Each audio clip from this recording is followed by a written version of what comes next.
Hello, and welcome back to my channel, or if you're new here, welcome to my channel. Today, the 9th of September, 2022, marks 1 year since I began officially making videos for YouTube again. If you go back through my history, you'll see I do have a number of videos throughout 2012 and 2013, but I gave up making videos because I had a problem with uploading and obviously didn't start again until 2021. I did have a couple of videos before starting to officially make content again, like for example an ambidextrous writing demo and a couple of my old animal videos of the geese near the pond I used to live by. But officially I began like making videos in front of the camera and like doing it full time and being serious and such about it on the 9th of September 2022. Now I began doing this because I was preparing for reciting Canto 1 of Inferno in the original medieval Tuscan Florentine for Dante's 700th yahrzeit, which was on the 13th, 14th of September of 2021. This was a project I began working on in like April, I believe, or March of 2021.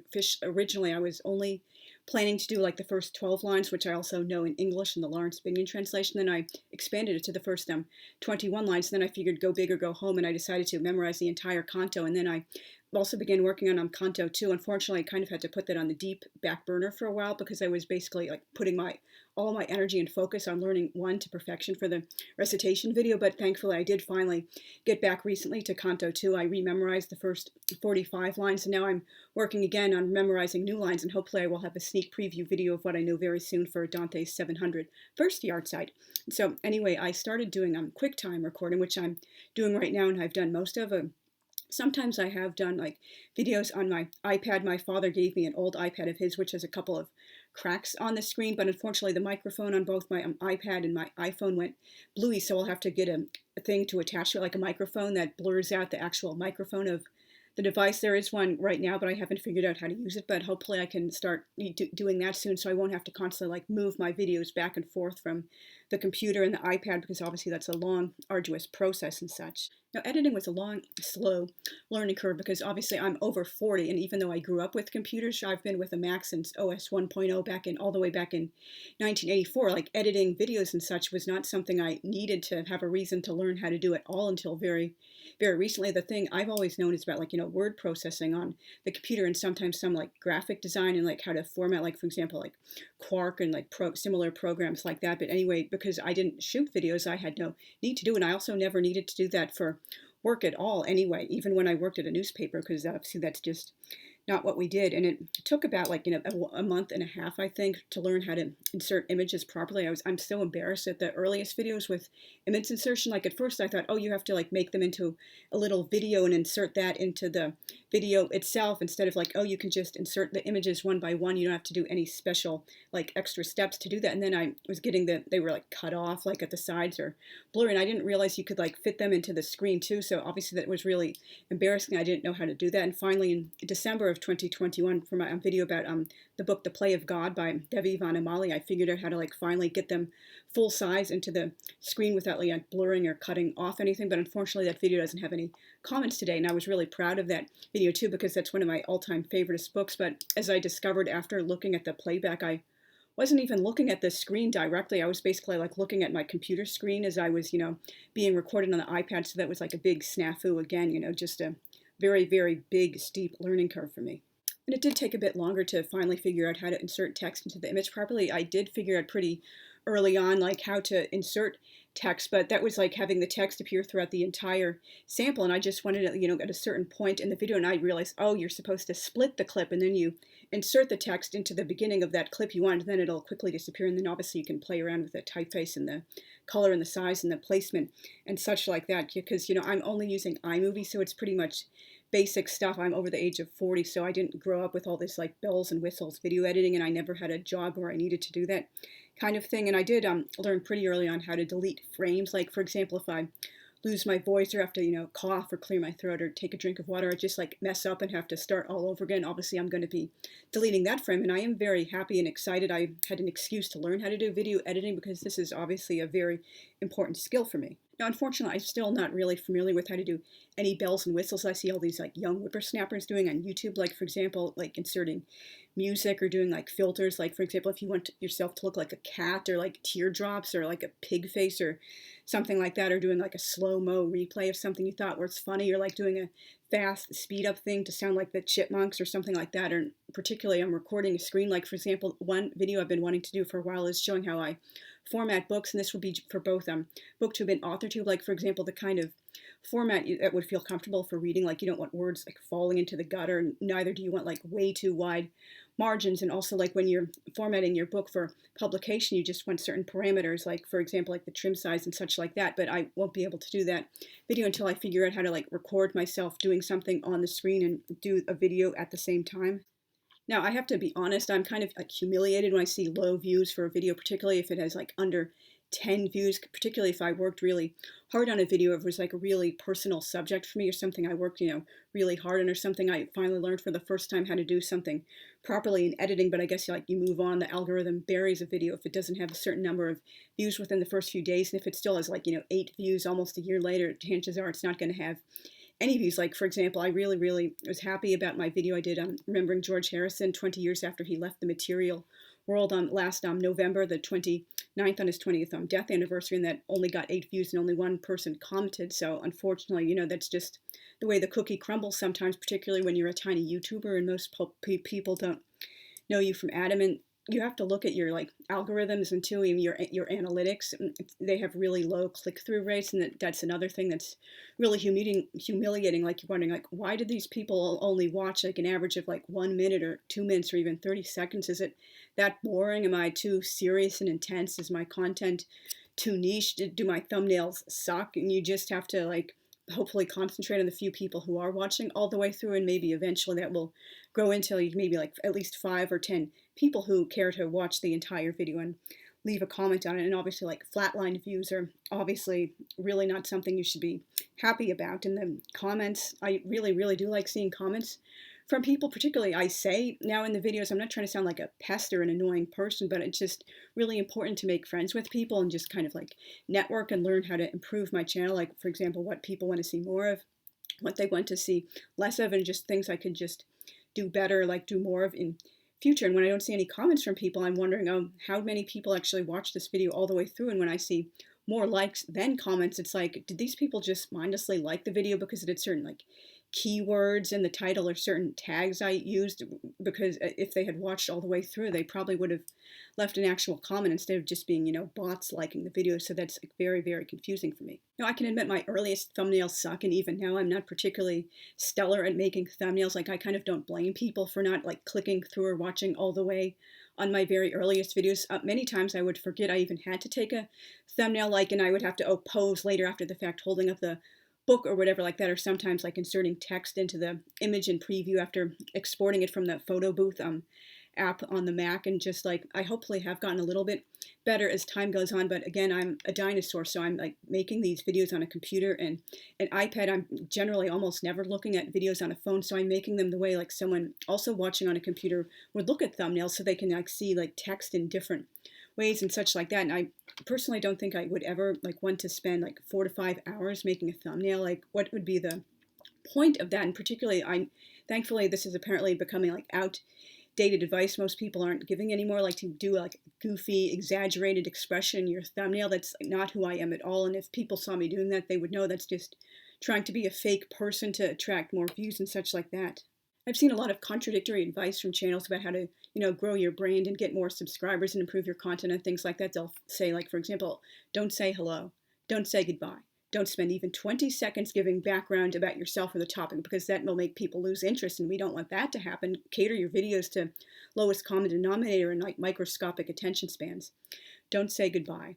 Don't ever tell people, in conclusion or in summary, because that's their cue to leave. And remember, you're catering your videos to overgrown toddlers who can barely sit still for 1 minute at a time, and just all these things like that. I mean, obviously, I understand it's kind of a turnoff, and I've like DNF'd videos myself if they spend like 5-10 minutes just rambling about something on the way to getting to the topic. Just say, for example, oh, I'm sorry I didn't upload this video last week like I promised. A lot of things got in the way. Or, oh, I'm sorry I was MIA for 5 months. I had a health emergency in the family. I was taking a vacation to the Bahamas, and just like get on with that, because obviously that's not the topic of your video. But when you like ramble on the way to getting to the point, that's obviously a bad thing. And I realize that's a thing I also need to work on myself. I do ramble too much and fumble a lot when I'm going unscripted, like particularly now, but hopefully that is improving. But I just see so much contradictory advice from all these channels, and I realize you need to be true to yourself, but you also sometimes need to make some like modifications and adjustments so you can attract a wider audience without totally compromising your brand. It's the same way I've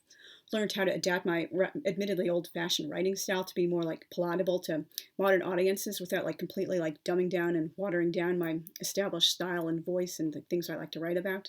Now, another problem which I mentioned was like looking directly at the screen while reading, like particularly if I was recording on the iPad and looking at like an old blog post on my computer, which the video was based upon, or something I've written on the screen for my in Pages for writing about like a tag video, for example. And I I do need to become better at like looking directly at the screen instead of just looking off to the side or something like that. And hopefully I will be improving upon that in the coming year. Now, unfortunately, it seems like keywords and tags don't necessarily work for all newbies, despite what many like improve your channel people say. Like, for example, oh, spend like 5 hours making a perfect glossy thumbnail, or spend 1 hour editing for each second of video and do this and do all that. But when people say, oh, this is a random stranger I don't know from Adam, and the thumbnail isn't like super duper perfect and like that, and this video only has like 3 views, why am I bothering to click on that? I'm just gonna click on this video from someone I've known for 5 years, or someone who has 1 million subscribers instead. So unfortunately, you're kind of caught in like a trap. You're trying to improve your content, but at the same time, people just genuinely don't seem to want to take a chance on newbies when they have their best friend since kindergarten. Now, a lot of my videos are not so much anymore, but they have like 0 comments, particularly the book reviews. For a while, that was really making me like depressed, and I was seriously thinking of no longer doing any book reviews, because they obviously just weren't getting a lot of feedback, and people just didn't seem to be watching them at all. Like, I might get a few likes on a book review video, but no one was commenting, so I was feeling kind of like I was wasting my time. But I am obviously continuing to do book reviews because I genuinely like these books and want to talk about them, even if people aren't watching them. You can always make videos for your own sake. I participated in a number of readathons from January through June, but unfortunately I stopped doing them because they just weren't working out as a way to network and make friends on BookTube. Only 2 of the hosts ever commented on any of the videos I did for these events, which kind of felt really depressing. At first I was like really nervous and excited about participating. I was afraid people would think I was that like annoying new kid playing at being one of the gang before being invited in, and then I realized, oh, people just aren't watching these videos anyway or commenting on them, so like, what do I care about this? And I should just stop doing these events until I have more like friends I can count on to comment on every single one of my videos. And this might seem like petty and childish, I know, but I've stopped commenting or watching videos from a lot of people, or just like as often as I used to, because they never reciprocated. I mean, I'm not saying like they need to like subscribe to me in return or like comment on every my videos. Of course, that's totally ridiculous, but at least respond to the comments I make on their videos, or at least drop a like to them, instead of just, oh, I took some time to write a thoughtful, respectful comment, like, oh, you mentioned these books, you were more interested in the video, and here's some very similar books, and this is why I like them. And then they don't even respond to that, and I took time out of my own, not like hours obviously, but like 10-15 minutes, like writing a respectful comment, and they can't even respond to me or drop a like. So obviously that kind of like turns me off from commenting on certain people's channels anymore. Obviously I'm not going to name names or anything like that. Now, looking back on my videos ordered from most viewed to least viewed, the #1 video is from a month ago, of photos and bios of the Romanovs killed in 1918, and like information about what happens to them in my alternative history. That surprisingly has 2,000 views, which is like really a shock. And the second most viewed video is one of my animal videos from I think 2012, domesticated turkeys enjoying life, which I shot when we took a day trip in the afternoon to a local like petting zoo farm with the nursery campers at the Orthodox day camp I used to work for. You can hear me talking behind the camera to the animals in the video, but I don't appear in front. And the third most is a bat flying at twilight. That was also from I think 2012. You can hear my ex and myself talking in the background. I'm like correcting his grammar. He's been in this country for like so long, since like 1989, and he's still making basic mistakes because his parents almost never speak English at home. So and he did like say you can correct my grammar, so I wasn't like being an annoying little nitwit, pedantic nitpicker correcting his grammar. And the number 4 is Essential Divine Comedy Translations, which has like 219 views. And I'm sorry, the Domesticated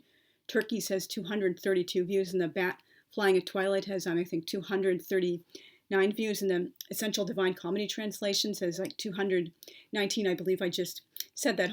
I do have a lot of videos on Dante and the Divine Comedy, which was one of the reasons I started this channel, to, turn a lot of my blog posts into videos so I could get a wider audience like that. And then number 5, How Not to Translate Dante, Part 2, Clive James's Divine Comedy Translation is pretty bad, to say the very least, at like, I think, 184 views. And then like, why non-Italian should read the Divine Comedy in Italian. Obviously, almost all of my most viewed videos after the animal videos and the Romanovs are my Divine Comedy videos, and it's like really interesting. And the first video which I ever published back in 2012 is called Open Mic Blog Hop, Jakob and Ragel's First Meeting, and I later added some more text to the title, like it was like a reading from a book which I later published as an indie author. It was part of an event hosted by Brenda Lee Drake. She doesn't really do contests anymore, but she held a lot of wonderful contests for the writing community over the years. And my third video was also from an event which she did on Pitch Live, which was a pitch for the same book. These videos are so old. My ex was the one shooting the video, like we were still together at that point. It's like kind of surreal, like totally a whole other world. Now, sometimes I do worry that my videos may be a bit too niche, and that's why I'm not attracting a wider audience. Like, for example, I do all those videos on Dante and the Divine Comedy and a lot of like serious classic world literature and really heavy nonfiction about serious, important historical topics instead of like, lightweight contemporary stuff that's like really popular. So I guess I do kind of understand not getting a lot of views or growing in subscribers like that. So, but I do want to stay true to myself and talk about things that are really important and meaningful to me instead of just, oh, look at me reviewing YA contemporary because I want to get hits. I'll never be anyone I'm not. I also don't apologize for my personality. I have, very serious, intense, and I don't really smile a lot by design. I kind of like to channel the spirit of Buster Keaton by keeping a stone face. That's just something about me. And even if I were like, 25 again, that would still be my personality. I've never been, like a lighthearted, like giggly, goofy, bubbly, outgoing person, that's, just how the cards fell for me. Unfortunately, I have little control over my filmmaking time and location because, as I've mentioned in many videos, I'm in a house that's not my own. And so basically, like, I have to wait until there's no noise in the background. And additionally, this is an open concept house, which means these old-fashioned things called walls and doors aren't in as much abundance as they would be in an older house. And that means other old-fashioned things like, privacy and noise reduction are also like in short supply. So I basically have to wait until there's no noise in the background, like people blabbing or running the vacuum or like watching TV or something like that. And also because I'm facing a window outlooking the street, sometimes there's things like yard work going on or like a school bus or an airplane coming through like that. So, and sometimes by the time the noise is gone, the lighting is poor, or like when the lighting might be really good, like early in the morning, there's too much noise in the background. So basically like a catch-22. In many of my earlier videos, I had the white curtain hanging, but I realized that kind of looked like kind of ugly and unprofessional. So I put these 2 purple scarves as mine to cover it up. And you can see like this doesn't really look like a good background, and the lighting becomes even more horrible when it's there. Now, unfortunately, I would not consider my channel a success story yet today because most people still don't know me from Adam, and like basically only 3 people on my like intro video when I did the BookTube newbie tag like bothered commenting again, and my subscriptions have been growing at a snail's pace. So I'm really happy they finally actually got to 130. I was starting to think maybe it would take like 5-10 years for me to get up to 100 subscribers, and everyone else in BookTube and AuthorTube, they just seem to be like instantly welcomed into the community, and they have like dozens of BFFs, like collaborations, like name drops, like hosting events with people, like readathons and just like read-alongs and just things like that, and like getting invited to like 10 buddy reads a day. Unfortunately, that just never happened to me. And again, I'm not complaining this is my personality, but it would be nice to be known by more people in the community and have more invites to do things and just like networking and making friends, because that's one of the main reasons I started making content again, not just to like do my recitation video. I just wanted to have a wider audience and become friends with more people. I was absolutely terrified out of my mind when I did my first video after 9 years away, because I'm not used to like talking to myself or being in front of the camera, and I was so nervous. There was like a pause of a minute in that video. I actually forgot the title order of the 4 volumes in my book, Journey Through a Dark Forest. I had to look it up on my own website and then like go through it again. And when I edited the video from the basic YouTube editor, I accidentally took out a few more seconds than I needed, so it kind of like jumps from one thing to the other, and that happened again in my video about the Dowdy Ching. I accidentally edited out like, more than a few seconds of video that shouldn't have like been edited when I like had a scratchy throat and had to drink some water and clear my throat, but hopefully that's never going to happen again. I do know a little bit better about how to edit out frames, particularly now that I can work in iMovie instead of being like helplessly bound to the basic YouTube editor.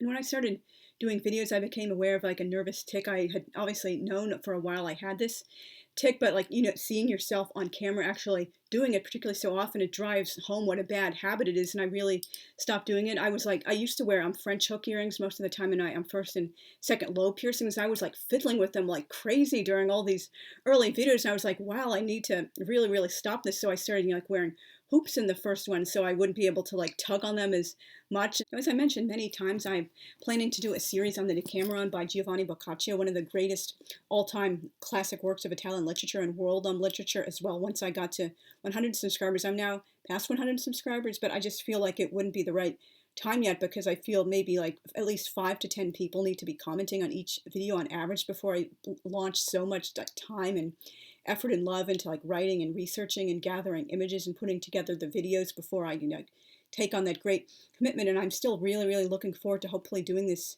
video maybe in the near future, maybe in the far future, but it eventually will be coming, and hopefully I'm really, really looking forward to doing this. I just can't say enough about how much I absolutely love this book. I'm planning at the moment tentatively about 105 videos for the 100 stories, plus like the introduction, the afterward, like a general like introduction to the book itself, a review, like things that's like influenced in my own writing, like the introduction, the foreword, basically everything and anything about this book. I just love it absolutely so much. Thank you very much for watching until the end. I'm planning for my next video hopefully to be the BookTube anniversary tag and some wonderful tag videos I've also got on tap for September. I really hope to start making up for time on a bunch of tag videos I still have to catch up on, and as well as like book reviews and all the other sorts of odds and sods I enjoy doing. And if you're not already, please consider subscribing and hitting the notification bell. And again, I really, really love seeing comments from you guys, and I really, really want to get to know more people on BookTube and AuthorTube, and hopefully I will continue improving my content much more over this coming year and not being like so much of an ignored newbie anymore. And so thank you guys again for watching. I'll see you again soon. Oh, and I'm sorry, I've never mentioned I give a little wave at the end of my videos. That's something I picked up from Oliver Hardy of Laurel and Hardy. He would always like wave into the phone when he does goodbye, and when I'm talking on the phone too, I also wave into the phone. That's just like something cute from Ollie, and I just love doing that. I absolutely love Laurel and Hardy. And so see you guys again very soon. Thanks. Bye.